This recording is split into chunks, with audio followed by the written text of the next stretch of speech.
సంతబొమ్మాళి మండలాన్ని ఆదర్శంగా తీర్చిదిద్దుతాం అంటూ రాష్ట్ర వ్యవసాయ శాఖ మంత్రి కింజరాపు అచ్చెన్నాయుడు హామీ ఇచ్చారు. మండల కేంద్రంలో 5 ఎకరాలు కేటాయించి మహాత్మా జ్యోతిబా ఫులే రెసిడెన్షియల్ స్కూల్ ఏర్పాటు కోసం చర్యలు తీసుకుంటున్నామని తెలిపారు. సంతబొమ్మాళిలో విస్తృతంగా పర్యటించిన మంత్రి సుమారు 7,50,00,000 రూపాయలు అభివృద్ధి పనులకు ప్రారంభోత్సవాలు చేశారు. వ్యవసాయ సహకార పరపతి సంఘం బహుళ ప్రయోజన గోదాం, సిమెంట్ రోడ్లు, బ్లాక్ పబ్లిక్ హెల్త్ యూనిట్, అధునాతన ల్యాబ్, కోటబొమ్మాళి సంతబొమ్మాళి రహదారి పనులను ప్రారంభించారు. ఈ సందర్భంగా మంత్రి మాట్లాడుతూ వచ్చే నెలతో ప్రభుత్వం ఏర్పడి 2 ఏళ్లు పూర్తవుతున్న నేపథ్యంలో వితంతువులకు పింఛన్లు మంజూరు చేయనున్నట్లు వెల్లడించారు. అర్హులైన ప్రతి ఒక్కరికి కొత్త పింఛన్లు కూడా అందజేస్తామని తెలిపారు. పాలేసమ్మ గుడి నుంచి కోటబొమ్మాళి వరకు ప్రజలు రహదారి ఇబ్బందులు ఎదుర్కొనేవారని, ప్రస్తుతం చేపడుతున్న సిమెంట్ రోడ్డు పనులతో ప్రయాణం సాఫీగా మారుతుందని చెప్పారు. ఇక పేదల గృహ అవసరాలపై ప్రత్యేక దృష్టి పెట్టిన ప్రభుత్వం గ్రామీణ ప్రాంతాల్లో 3 సెంట్ల స్థలాన్ని కేటాయించేందుకు నిర్ణయం తీసుకుందని తెలిపారు. ఈ సందర్భంగా 40 మంది లబ్ధిదారులకు ఇళ్ల పట్టాలను మంత్రి పంపిణీ చేశారు. అలాగే సూర్యనారాయణ స్వామి ఆలయ సముదాయాన్ని ఆధ్యాత్మిక కేంద్రంగా అభివృద్ధి చేస్తామని హామీ ఇచ్చారు. కార్యక్రమంలో అధికారులు, వైద్యులు, ప్రజాప్రతినిధులు పాల్గొన్నారు. ఆ కార్యక్రమం కూడా ఈ నెలలోనే శ్రీకారం చుడుతున్నాం. ఈసరికే ఇల్లు శాంక్షన్ అవ్వాలి.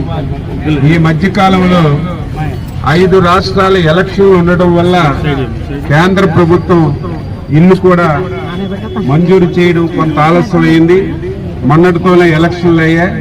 ఈ వారం రోజులే కేంద్రం నుంచి మనకి శాంక్షన్స్ వస్తే కొత్తగా మీరు ఇల్లు కట్టుకోవడానికి అవకాశం ఉంటుంది. ఆ కార్యక్రమాన్ని కూడా పూర్తి చేస్తాం. రెండవది, పింఛన్లు ఎక్కువ అడుగుతున్నారు. అందులో చాలా మంది భర్తలు చనిపోయినటువంటి వితంతువులు ఉన్నారు. వాళ్ళు చాలా బాధపడుతున్నారు.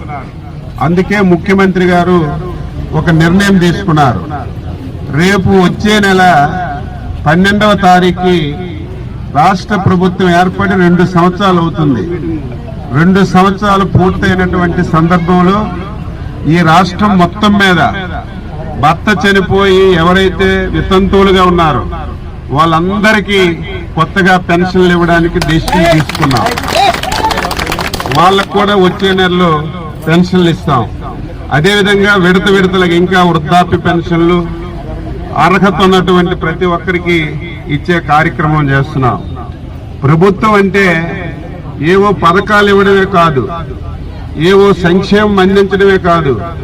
ఒక పక్కన సంక్షేమం అందించాలి, ఒక పక్కన అభివృద్ధి చేయాలి. మీరు ఎక్కడికి వెళ్ళవసరం లేదు.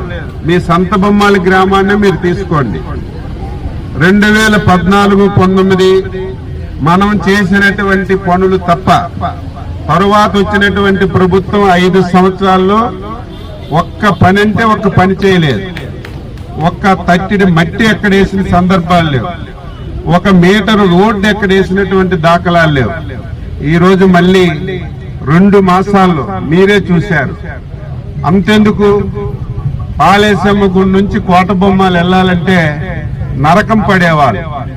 పాలేసమ్మ గుడి దగ్గర పెద్ద చెరువులాగా రోడ్డు మీద గోతులైపోయాయి. ఎవ్వడూ పట్టించుకోవాడు కాదు. ఈ రోజు మనం వచ్చిన తర్వాత బ్రహ్మాండమైనటువంటి రోడ్డు వేసాం. ఇప్పుడే నేను చూశాను, సీతన్నపేట దగ్గర ఆ సిమెంట్ రోడ్డు కంప్లీట్ అయిపోతే పాలేసమ్మ గుడి నుంచి కోటబొమ్మాలి కొత్తపేట వరకు కళ్ళు మూసుకొని మీరు వెళ్ళడానికి అవకాశం వస్తుంది. ఈరోజు ఊర్లో అన్ని రోడ్లు కూడా నేను ఒకటే చెప్పాను, భూతద్దంతో ఎతకండి. ఎక్కడ కూడా మట్టి రోడ్డు ఉండకూడదు, డ్రైన్ల ఇబ్బంది ఉండకూడదు. అన్ని చేయడానికి డెసిషన్ తీసుకున్నాం. చాలా వరకు పూర్తి చేశాం. ఇంకా ఏమైనా ఉండిపోతే అవి కూడా ఈ ట్రిప్తో పూర్తి చేయడానికి నిర్ణయం తీసుకున్నాం. అదేవిధంగా మీకు తాగడానికి నీళ్లు ఒక్క మీ పంచాయతీ, శ్రీకాకుళం జిల్లాలో ఒక పంచాయతీకి కేంద్ర ప్రభుత్వం నుంచి 100కి 100% కుళాయిలు ఇవ్వడానికి డెసిషన్ తీసుకుంటే రామ్మోహన్ నాయుడికి నాకు మొదట గుర్తొచ్చినటువంటి గ్రామం సంతబొమ్మాళి గ్రామం. ఈ గ్రామంలో కుళాయిలు ఇచ్చాం, ట్యాంకులు కట్టాం. కానీ సోర్స్ సరిగా లేదు. ఇంకా కొన్ని గ్రామాలకు సరిగా నీరు అందడం లేదు. ఆ సమస్య కూడా పరిష్కారం అయింది. ఈ సంవత్సరం 630 కోట్ల రూపాయలతో చంద్రబాబు నాయుడు గారు, లోకేష్ బాబు గారు, పవన్ కళ్యాణ్ గారు ఆర్థికంగా చాలా ఇబ్బందులున్నా 4 ప్రాజెక్టులు మంజూరు చేశారు. అందులో మన టెక్కల్ నియోజకవర్గానికి కూడా 640 కోట్లు ఇచ్చారు. టెండర్లు కూడా పిలిచారు. మనకి ఇక నుంచి నీరు హిరమండలం రిజర్వాయర్ నుంచి మన ఊరికి వస్తుంది. మన ఊరు నుంచి ప్రతి ఇంటికి కూడా నీరు ఇవ్వడానికి ఒక డెసిషన్ తీసుకున్నాం. అది గాని అయితే జీవితంలో నీటి సమస్య ఉండదు. 24 గంటలు స్వచ్ఛమైన నీరు ప్రతి ఇంటికి ఇచ్చే కార్యక్రమాన్ని తీసుకుంటున్నాం.